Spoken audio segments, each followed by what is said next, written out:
বিভিন্নভাবে বিভিন্ন ত্রিভুজের ক্ষেত্রফল নির্ণয় করতে হয়। তো পরিমিতির আমরা আজকে শিখবো একটি ত্রিভুজের দুইটি বাহুর দৈর্ঘ্য 5 সেন্টিমিটার এবং 14 সেন্টিমিটার এবং তাদের অন্তর্ভুক্ত কোণ 60 ডিগ্রি দেওয়া আছে। ত্রিভুজের ক্ষেত্রফল নির্ণয় করো।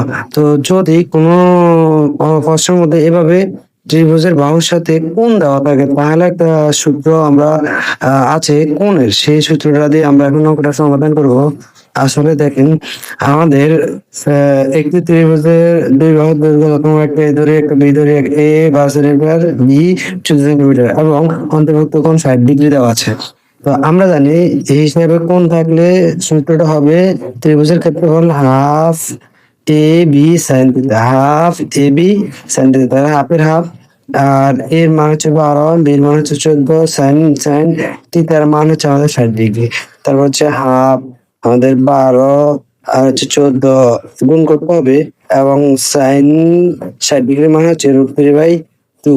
এখন আমরা করবো 12 আর 14 গুণ করলে 168 আর 2 দিয়ে ভাগ দিতে হবে এবং কি এই 2 দিয়েও ভাগ দিতে হবে 168কে। তো ভাগ দিলে হয় 42 আর √3 এটাই আমাদের অ্যান্সার। ভিডিওটি ভালো লাগলে লাইক কমেন্ট শেয়ার করে অন্যকে দেখার সুযোগ করে দেয়।